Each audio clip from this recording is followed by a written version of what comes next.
Marie Covet, 27 ans, salariée du privé et militante climat. En 2022, j'aimerais une France juste et un président ou une présidente qui écoute les scientifiques et qui soit à la hauteur de l'urgence climatique. Moi, j'espère de cette campagne que déjà le sujet de l'urgence climatique, il va être mis à l'agenda, que vraiment, ça va être le premier prisme de pensée, de se dire « Ok, comment est-ce qu'on fait pour ne pas vivre sur une planète détruite ?»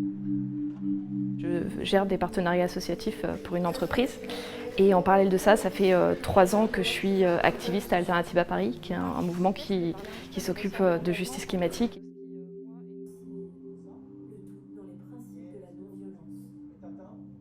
Il y a quelques années, je me sentais vraiment angoissée et là j'ai plus une colère, mais que je mets vraiment au service de ce qu'on fait ici. Là, j'ai l'impression qu'il y a vraiment des responsables identifiés, qui sont nos responsables politiques, qui sont en fait les gens qui n'agissent pas, qui sont les multinationales qui polluent à tout va.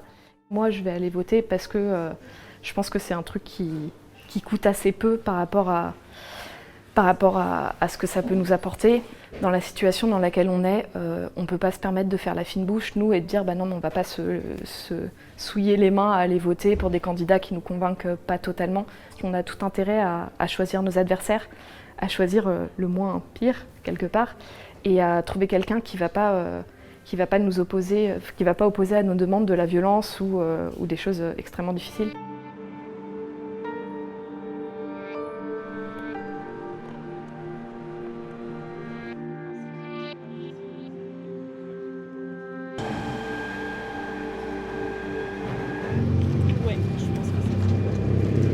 Et en fait, tout ça, ça suffit pas. Enfin, à un moment, ça avance pas assez vite et on est vraiment dans une situation qui est urgente. Et du coup, l'idée, c'est que nous, en plus de toutes ces actions-là, on utilise aussi le volet désobéissance civile. Ça va nous permettre d'occuper l'espace public, d'interpeller un peu les gens. La mise à l'agenda des sujets climat, c'est clairement un de nos buts dans cette campagne et c'est vraiment un truc qui est urgent parce qu'on a parlé que de sujets hyper nauséabonds, de migration, de sécurité et vraiment sous un angle complètement pas humain. Le seul débat qui devrait préoccuper nos responsables politiques, c'est ok, comment on s'organise pour arrêter de détruire la planète et pour imposer à ceux qui la détruisent de ne plus le faire.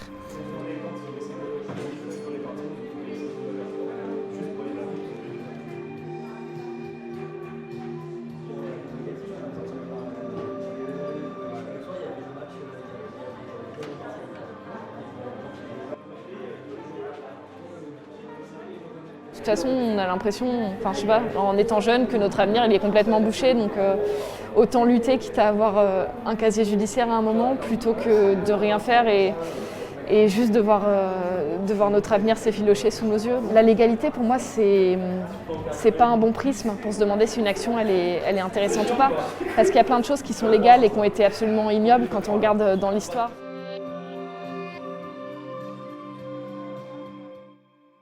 Le mandat d'Emmanuel Macron, pour nous, ça a été vraiment des belles paroles d'un côté et des espèces de coups de poignard dans le dos sur les actes. Vraiment, il a déroulé un tapis rouge à des multinationales complètement destructrices de la planète et par contre, les intérêts citoyens, il les a foulés du pied, quoi.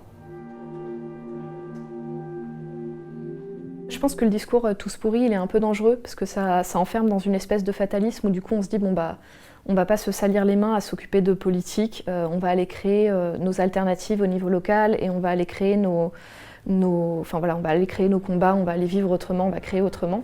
Mais le souci c'est qu'en fait, à un moment, d'un point de vue réaliste, dans le rapport de force, le pouvoir aujourd'hui, il réside au niveau national, les institutions, elles sont présentes et elles sont gouvernées par les gens qui ont le pouvoir à la présidence.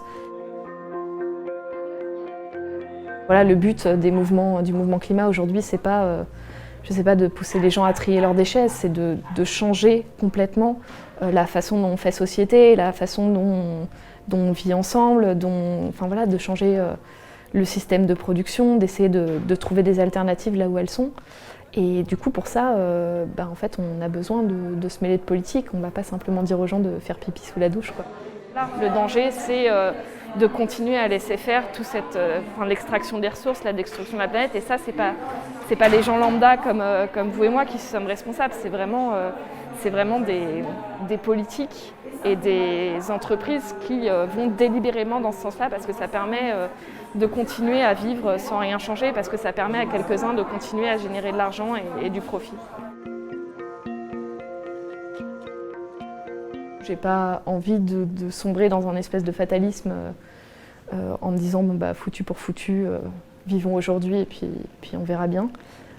Du coup, j'ai quand même envie de construire des choses, mais je pense que ça passe aussi, que ma sérénité aujourd'hui, elle passe par le fait d'agir et de faire des choses en commun.